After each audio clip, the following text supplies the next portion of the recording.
জুলাই জাতীয় নাগরিক পার্টির উদ্যোগে পহেলা জুলাই থেকে জুলাই গণ অভ্যুত্থানের ১ বছর পূর্তিতে আমাদের যে মাসব্যাপী কর্মসূচি ছিল দেশ গড়তে জুলাই পদযাত্রা, যেই কর্মসূচির মাধ্যমে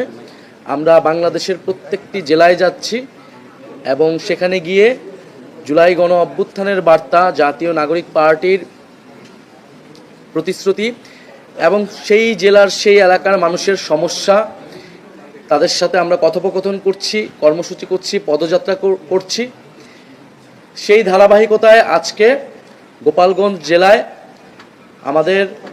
কর্মসূচি ছিল, আমাদের এই পদযাত্রা এবং পথসভা ছিল।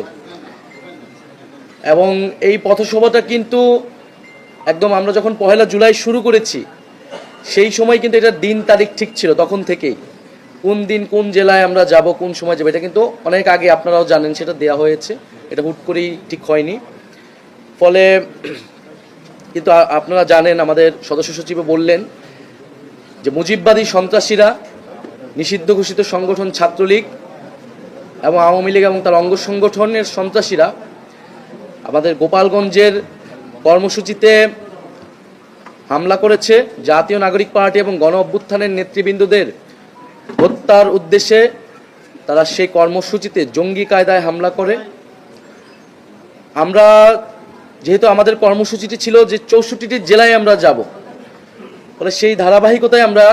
গোপালগঞ্জ জেলায় গিয়েছি এবং গোপালগঞ্জ জেলায় গিয়ে আমরা অন্যান্য জেলায় যে কর্মসূচিগুলো করেছি সেই জেলার মানুষের সমস্যার কথা শুনেছি, সমস্যার কথা তুলে ধরেছি,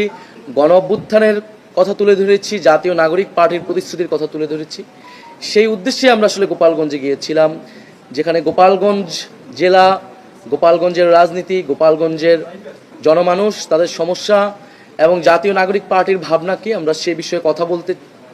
কথা বলার উদ্দেশ্যে গিয়েছিলাম এবং আমরা কথা বলেছি। আমাদের সমাবেশটিও সফলভাবে হয়েছে, আমাদের নেতৃবৃন্দ কথা বলেছেন, বক্তৃতা দিয়েছেন। কিন্তু আসার সময় আমরা যখন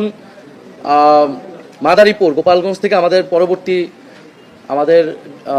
যাওয়া পথসভাটি ছিল মাদারীপুরে যাওয়ার ক্ষেত্রে সেখানে গোপালগঞ্জের ফ্যাসিস্ট আওয়ামী লীগের সন্ত্রাসীরা, মুজিববাদী সন্ত্রাসীরা হামলা চালায়, গুলিবর্ষণ করে, দেশীয় অস্ত্রশস্ত্র নিয়ে আমাদের গাড়িবহরে হামলা করে এবং সেখানে যারা নিরাপত্তা বাহিনী ছিল, আইন শৃঙ্খলা বাহিনী এবং সেনাবাহিনী, তাদের উপরে হামলা চালায় এবং এক পর্যায়ে তাদের সহায়তায় আমরা সেখান থেকে খুলনায় চলে আসি এবং আমাদের আজকের যে পথসভাটি ছিল মাদারীপুর এবং শরীয়তপুর, সেটি স্থগিত করা হয়েছে সেই আজকের এই ঘটনার কারণবশত।